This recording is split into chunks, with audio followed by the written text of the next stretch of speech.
স্ত্রী জুবাইদা রহমান, তারপর ওনার ছোট ছেলের ওয়াইফ শামেলা রহমান, জাইমা রহমান, তারপর ওনার ছোট ভাই শামীম ইস্কান্দার, তার ওয়াইফ এবং তার 2 ছেলে এবং সমস্ত এক্সটেন্ডেড ফ্যামিলি এখানে চলে আসেন সবাই।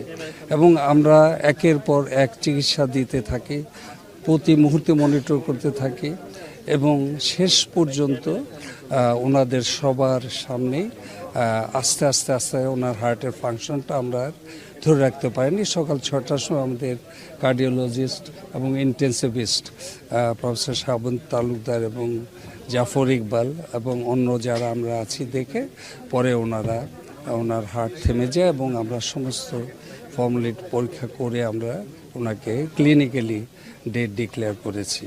সেই সময় ওনার পরিবারের সব সদস্যরা সারা রাতই ওনার পাশে ছিলেন।